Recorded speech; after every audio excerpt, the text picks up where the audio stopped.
Let's find the domain of the following function. So the domain of most functions is going to be negative infinity to positive infinity unless there's a few restrictions going on with it. So the typical restrictions to domains is if you have a rational function, if you have a fraction in your equation, that typically signifies something is going to throw the domain off. If you have a square root function, that also signifies that there's going to be something going on with it. Now, we have a rational function here. So anytime you're given an equation in fraction form, so typically that does mean, hey, there might be something different going on with the domain. It's probably not going to be negative infinity to positive infinity, but we need to see. So anytime you're given a rational function, the rule says set the denominator equal to 0 and solve. Your solutions are the restricted values. Your domain of this function is everything else except your answers. Right? So whatever we get for an answer here, we're going to mark that out. Your domain is everything else. Okay? So we need to solve this. Now if we solve this, okay, we're solving for x, so we're going to subtract that 3 on each side, giving us x squared is equal to negative 3. The next thing we would do here is we would take the square root of each side in order to get rid of that square.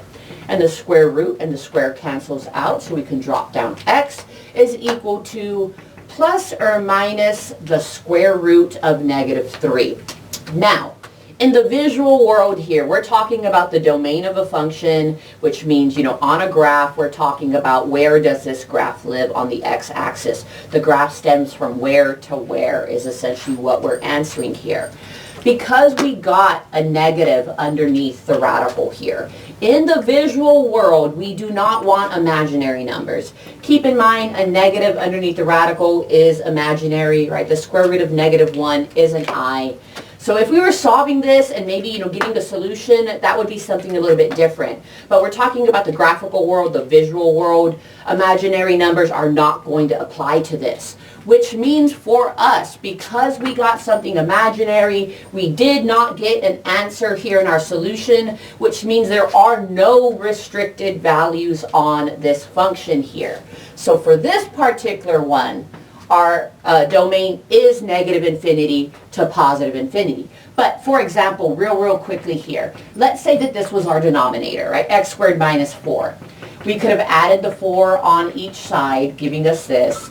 Take the square root of each side, and we would have got x is equal to plus or minus 2. In this instance, we got an answer, so our domain is everything except a negative 2 and a positive 2. In this case, our domain would have been negative infinity to negative 2, negative 2 to 2, and then 2 to infinity. Essentially everything except for those two numbers. But for our problem, we got nothing here, which means there are no holes, no restrictions, so our domain is everything.